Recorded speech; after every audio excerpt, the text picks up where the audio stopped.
Bonjour tout le monde, aujourd'hui on se retrouve dans une nouvelle vidéo de CQTT pour Et l'épisode toi, 4. c'est quoi ton Et taf? aujourd'hui on va accueillir qui, Juliette? Aujourd'hui, on accueille Marie-Ange Perrin, elle est responsable marketing B2B.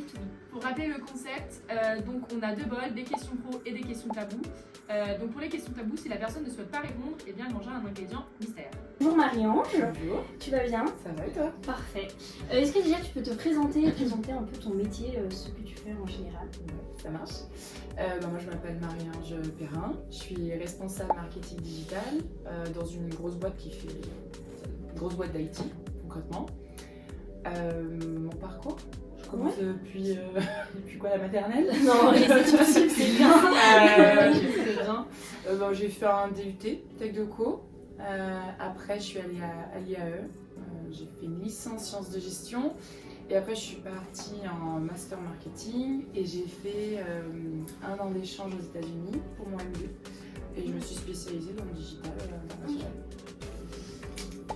Alors, comment trouves-tu l'inspiration pour créer du contenu engageant sur des formats comme les blogs ou les podcasts? Alors, pour resituer un petit peu mon rôle aussi, parce que moi j'ai fait beaucoup d'opérationnel et du coup depuis 3 ans je suis devenue manager. Donc moi mon rôle c'est coordonner les activités, être un peu chef d'orchestre. Donc je fais plus forcément moi-même certaines tâches, bien que ce matin finalement j'ai fait un article de blog. Donc comment je trouve l'inspiration? Déjà je vais aller me baser sur les intentions de recherche, puisque j'ai un gros focus SEO. Donc je veux m'assurer que ce que je crée, ça répond à une attente et c'est pas seulement du marketing. Donc je vais aller m'aider un petit peu maintenant de l'IA pour avoir une outline, pour avoir un peu des idées de structure. Je vais aller parler en interne avec des experts qui connaissent le terrain, qui connaissent les clients, les prospects, pour venir m'appuyer un peu et illustrer le cas. Voilà, après j'aime bien regarder ce que font les concurrents, les tendances. J'essaie d'appliquer un petit peu ce que fait le B2C à notre industrie, parce que B2B c'est pas toujours hyper sexy.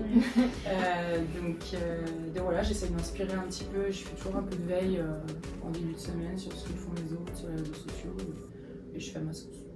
Et entre l'idée et la réalisation, il y a combien de... Ça doit aller assez vite ou il y a quand même une marge de... Ça dépend beaucoup du sujet. Okay. Ce matin, j'ai été très rapide, j'ai mis 1h30 parce que j'étais toute seule et je me basais d'un ancien contenu que j'ai voulu recycler. Là, par exemple, on crée un contenu, c'est une expérience virtuelle. Donc, on propose à nos clients de tester nos logiciels dans un environnement virtuel. Alors, c'est pas vraiment un environnement test, c'est une expérience un peu vidéo. Okay. Et donc là, c'est un projet au moins à 6 mois. On commence avec la conception du besoin, la définition. On travaille avec des experts techniques qui viennent nous aider. Donc il y a la partie définition, après il y a la partie construction, une grosse phase de test et puis après déploiement. Mais voilà, ça dépend vraiment du type de contenu qu'on produit. Et du projet aussi. Déployer ça plus en interne d'abord et après vous le faites parvenir à vos clients ou c'est vraiment... Alors là c'est quelque chose que nous on va héberger. Donc on va le mettre en place sur notre site web, sur une page, une landing page. Et voilà, puis après on va le pousser avec des campagnes de com. C'est sympa. Non, c'est varié, il y a plein de... Les timings dépendent selon les projets. Très bien. Allez Juliette, lance-toi. Quelles compétences techniques et humaines selon toi sont essentielles pour réussir dans le marketing B2B? Quelles compétences techniques et humaines sont-elles essentielles? Ça dépend aussi dans quelle boîte tu as envie de travailler, je veux dire, parce que moi j'ai commencé il y a 10 ans dans une start-up. Je pense que là, les compétences qu'il fallait avoir, c'était de l'agilité et d'apprendre vite, d'autonomie. Quand j'ai commencé, j'ai fait... les graphistes n'étaient pas toujours dispo, donc j'ai fait un peu de graphisme. Les développeurs n'étaient pas trop dispo, donc j'ai fait de l'HTML. Je fais un peu de tout. Là, maintenant, je suis dans une grosse boîte où tout est processé. Donc là, c'est plus de la gestion de projet, d'arriver à bien négocier, à bien aussi exprimer ses idées, parce que je travaille dans une boîte qui a, je vais dire une bêtise, 16 000 ou 17 000 employés, et donc du coup dans notre équipe on a plus de 10 nationalités différentes, et donc du coup il faut s'adapter aux cultures, en plus de la langue, les cultures de chacun. Donc je pense qu'il y a un vrai travail de communication à faire, quoi. Ouais. Donc voilà, c'est varié. Après, en compétences techniques pour faire le métier, ça dépend des spécialisations qu'on veut avoir. Oui. Si on veut aller dans le SEO, je pense c'est un peu plus complexe. Les réseaux sociaux, je pense qu'il faut juste être malin, arriver à comprendre ce qui marche bien, s'adapter, et être très être curieux et être, comment dire, être résilient, quoi. Quelque chose qui marchait il y a 6 mois marche peut-être plus maintenant, donc il faut savoir se renouveler. Donc, Moi, j'ai envie de faire une question. Mais piochez-vous. C'est moi? Ah bah oui. Comme ça, si le malheur tombe, c'est pas de ma faute. Alors, Si le malin. si tu pouvais abandonner une partie de ton métier parce qu'elle te pèse trop, laquelle serait-ce? Oui, la partie où il faut répondre à un certain cahier des charges hyper strict, ça c'est Des fois, c'est compliqué. Ouais, parfois c'est un peu pesant, mais je pense que ça dépend des entreprises dans lesquelles on Ça est. affecte un peu La la créativité. Ah, absolument. C'est compliqué. Absolument. Donc c'est là toute la difficulté, c'est arriver à être créatif avec un cadre comme ça. Souvent en interne, on me dit essayer de challenger un peu le statu quo. Je trouve que c'est encore plus challengeant, quoi. Je dis ok, les règles elles sont comme ça, ben moi j'ai envie de réussir à montrer qu'on peut y arriver malgré les contraintes. Ouais, c'est peut-être aussi la contrainte de travailler dans un grand groupe, contrairement à une start-up. Plus indépendant, Ouais, mais aussi, ouais. Oui, et à l'inverse, quand tu es dans une start-up, il y a plein de super idées, il n'y a pas d'argent. Donc, Aussi, donc tu te retrouves à devoir aussi être très créatif. C'est vrai qu'on touche à tout. Ouais, ouais. C'est comme ça que. Bah oui, carrément. Quel changement récent dans le marketing ou B2B t'enthousiasme le plus? L'IA, je pense. Ça fait pas peur? Personnellement, ça me fait peur pour d'autres raisons. Mais pour mon métier, c'est super intéressant. Bien sûr, c'est un peu inquiétant parce que ça fait partir certains métiers. Oui. Mais du coup, ça nous fait faire des économies pour tout ce qui est copywriting. Oui. Parce qu'on travaille avec des agences, c'est un gros coût budgétaire. Là, le fait de simplement, par exemple, à partir d'un document, faire des résumés, sortir des points assez clairs, ça te fait gagner du temps. Côté SEO aussi, il y a plein d'optimisations qui peuvent être faites avec l'IA, donc ça c'est top. Moi je trouve que c'est un gros gain de temps pour la productivité. Je prends jamais comme tel, je pense qu'il faut toujours rechallenger ce que te donne l'IA. Pour moi c'est vraiment... au quotidien typiquement, j'ai des réunions qui s'enchaînent toute la journée. J'ai même pas le temps de prendre mes points d'action. Donc j'ai entre deux réunions, je vais dire à ChatGPT, on a discuté de ça, voilà les plans d'action, prépare-moi les relances, mon débrief, etc. Et en 2 secondes, plutôt que passer mon temps à tout écrire en fin de journée, quand tout est fini, là j'ai en 2 secondes. Ouais, c'est une aide quand même. Oui, donc ça c'est top. Parfois quand tu es un peu en panne d'inspiration, ça permet de te lancer, ça te donne au moins une structure. Donc voilà, moi je le vois vraiment comme un assistant. Ouais, tu le dis. T'as pas de côté négatif, tu vois pas de côté négatif ou... Je pense que côté négatif, que ça donne accès à certaines choses, ça donne accès à plus d'acteurs sur le marché, à certaines choses. Donc tu vois qu'il y en a qui génèrent du contenu hyper rapidement et c'est encore plus compétitif. Mais par exemple, Google qui va venir faire pas mal de lois pour essayer de contrer un petit peu ça. Donc voilà, faut arriver à se renouveler et juste, en fait, c'est là quoi. Donc faut faire avec et essayer d'en tirer profit, quoi. Nous, on nous rabâche pas mal là quand même cette année que faut être plus performant que l'IA. Ouais. Sinon, le métier de la communication dans la généralité, si on n'est pas très bon, c'est un peu négatif comme discours. Parce que nous, on l'utilise comme un outil complémentaire. Oui, mais en soi, il y en a qui l'utilisent comme on a beaucoup pour réaliser des tâches finales, comme rédiger des articles, des posts, des machins. Donc, c'est sûr que si on n'est pas meilleur dans la finalité, c'est un peu compliqué. Alors, je pense pas que tu puisses être meilleur que l'IA. Je pense que tu peux être très bon à faire un bon prompt. Oui, ça, pour être plus pertinente dans ton projet.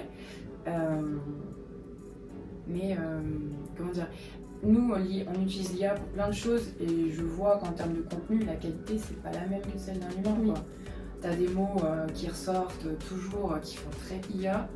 Comment ça les remarquer? Et en fait, c'est évident quoi. Quand tu vois, maintenant je vois sur les réseaux sociaux, sur les blogs, je me dis, franchement, c'est généré par l'IA, franchement, j'ai même pas envie de le lire. Donc je pense que l'humain aura toujours son petit plus à rajouter. T'as pas le temps. Franchement, il y a 10 ans, quand j'ai commencé, je détourais sur Photoshop à la main, ça me prenait un temps de fou. Maintenant, tu vas dans Canva ou Adobe Express, tu fais clic. Remove background. Le visuel, c'est super bien. Tu gagnes un temps de fou et t'as pas de valeur ajoutée à venir détourer un truc. Non, après, le vrai travail d'un graphiste, il va faire la diff, hein, parce que quand tu essaies de générer une image par l'IA, franchement, ça ressemble à rien. Et ça se voit que ça se voit. C'est pas logique. Donc, je pense que l'humain, voilà, toujours sa place. Oui. Mais faut l'utiliser pour des petites tâches sans valeur ajoutée. Il y a trouvé un équilibre aussi peut-être entre que les ce soit deux. pas la finalité. Ouais, c'est ça. Très intéressant. Y a-t-il des aspects du marketing digital qui, selon toi, deviendront obsolètes dans les prochaines années? Parce que tout ce qui est événements en physique, avec certaines générations qui vont partir, il y aura peut-être moins en moins d'événements physiques et plus d'événements virtuels. Enfin, en tout cas, j'espère que ce ne sera pas le cas, parce que je pense que ça serait vraiment dommage. Mais en tout cas, depuis le Covid, on le voit beaucoup. Oui, l'événement digital, c'est vrai que ça grossit vachement. J'ai peur qu'il y ait... Enfin, je crains qu'il y ait trop de digital, justement. Et qu'on oublie ce côté humain, rencontre... C'est ça. Alors... À quoi ressemble selon toi le marketing B2B dans 5 ou 10 ans? Non, j'ai peur que ça rejoigne un peu ce que je disais sur le virtuel et que par exemple il y ait moins de communication avec les prospects, qu'on ait moins d'opportunités d'échanger avant l'achat, puisque maintenant avant l'achat les prospects vont les lire, vont les tester, voir des vidéos, etc. Et rien ne remplace une vraie démo produit donnée par un consultant.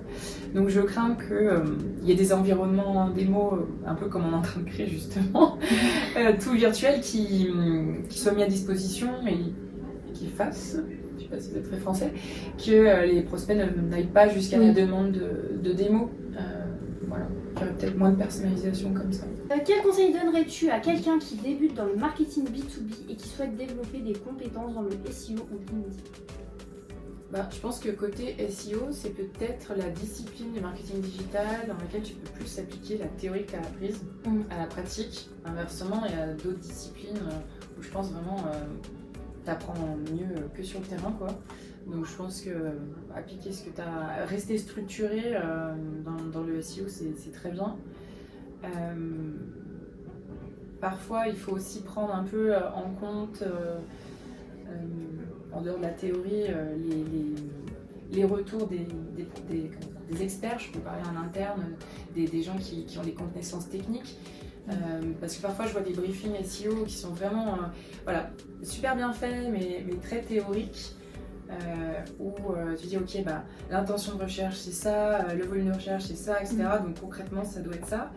Oui, mais quand tu connais un peu les prospects, les clients, comment ils échangent, comment ils parlent, tu as toujours une petite nuance à apporter.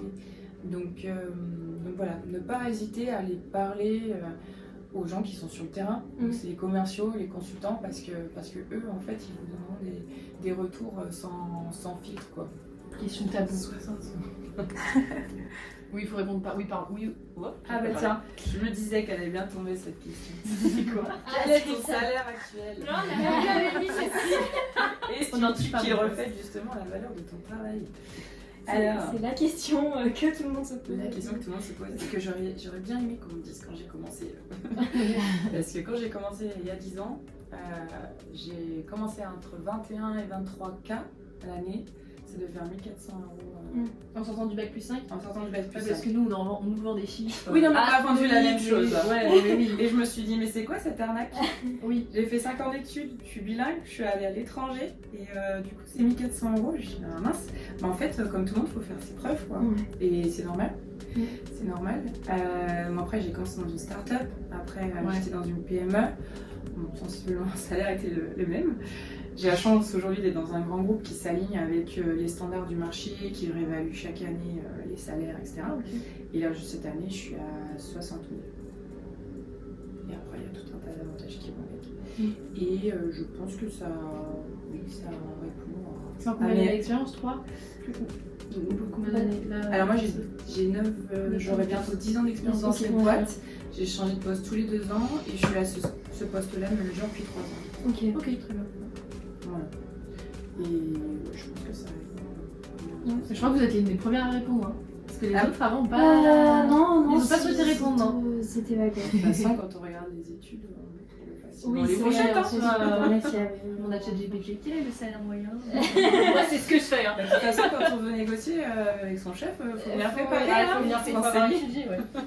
Vous allez l'inviter à 60 secondes pour répondre à des questions par oui ou non. Et voilà, c'est tout. Es-tu heureuse dans ton job actuel? Oui. Est-ce que tu dois toujours faire ce métier dans 10 ans? Non.